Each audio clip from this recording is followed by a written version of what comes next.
We make an old pal of mine's very special meatloaf, Frankie's meatloaf, whatever he wants to call it. He is relocated to Wisconsin, where they have a lot of cheese. I like cheese. We make meatloaf. We have ground round. About 3 pounds of it. You work it up. Now you let it sit out for a little while to warm up. Then you add some ground pork to it. Let it not warm up, but sit on the counter for about 15-20 minutes. That just fell over there. Once you get these incorporated and evenly mixed, you add your dry ingredients, which is McCormick's meatloaf seasoning. I got cheese all over me. You put that in there. Yeah, I got the wet ingredients. 3 eggs. And some Worcestershire. And some tiger sauce. Liquid smoke. You put that in there.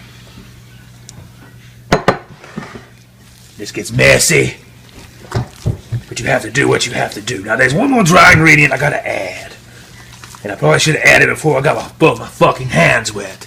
You get some Cheez-Its, you put it in a Ziploc bag, and you crush it. And then you put it in there. It sounds so good, crunchy, kind of like a bowl of Rice Krispies when it hits the milk. Snap, crackle, pop like. Now you make sure it's all incorporated. And before you did this, you get some bacon. You line your baking vessel, a pan or whatever. I once made a fucking meatloaf in a butt pan. I called it cut loaf. Oh, and butt loaf. Very successful. Very weird looking pieces though. Okay, this has to go here.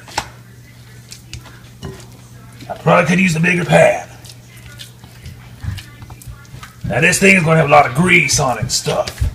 So you're going to have to drain it off with like one of those things you squeeze with. I forgot the name of it.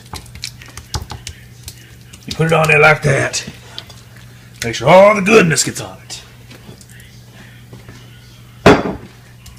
Now before you did this, you had to make a glaze. My hands have got raw meat all over them. And this is ketchup, some powdered ginger, and soy sauce. You warm it up in a saucepan and you put it there. Now what you do is this goes on the loaf after it's cooked. Now after I got this sufficiently the way I want it, I put some bacon. I bought some very shitty bacon because it's more white than it is pig colored. You put it on top of it. This is going to make a lot of grease.